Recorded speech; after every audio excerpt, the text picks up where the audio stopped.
आप सबको मेरी तरफ से राधे राधे। आज मैं एक बड़ा ही सुंदर विषय लेकर आपके सामने आई हूँ कि भक्ति से आपको क्या कुछ नहीं मिल सकता।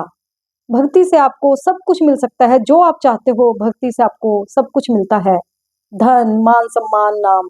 भक्ति से धर्म, अर्थ, काम, मोक्ष सब कुछ मिलता है। यहाँ तक कि भक्ति का प्रचार करने वालों के पीछे तो जनता चलती है, जनता जनार्दन चलती है। यहाँ तक कि बड़े-बड़े संतों को, संत महात्माओं को महाराज तक की उपाधि दी जाती है और जनता जनार्दन उनके चरणों तक में पड़ती है। यह भक्ति का ही परिणाम है। परंतु यदि भक्ति में रहकर एक चीज को ना अपनाई जाए तो भक्ति सब कुछ छीन भी लेती है। वह है मर्यादा में रहना। भक्ति मर्यादा में रहना सिखाती है और जो मर्यादा में नहीं रहते तो भक्ति उनसे रुष्ट होकर सब कुछ छीन भी लेती है। उदाहरण के लिए संतों का चोला है, ये बड़ा विश्वसनीय चोला है। इसको त्याग का चोला माना जाता है कि जिसने यह चोला पहन लिया फिर उनको सांसारिक विषय वासनाओं से कोई काम नहीं, कोई आसक्ति नहीं।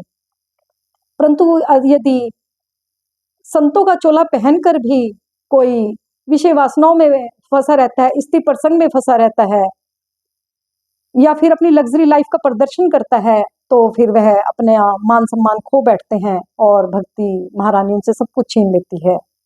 क्योंकि जो संतों का चोला है ये बड़ा त्याग का चोला माना जाता है। यदि इस चोले में रहकर भी कोई विषय वासनाओं में फंसा रहा या अपनी लग्जरी लाइफ का प्रदर्शन करता है तो फिर वह अपने पद से गिर जाते हैं और लोग जो इस चोले पर विश्वास करते थे फिर वह विश्वास करना छोड़ देते हैं।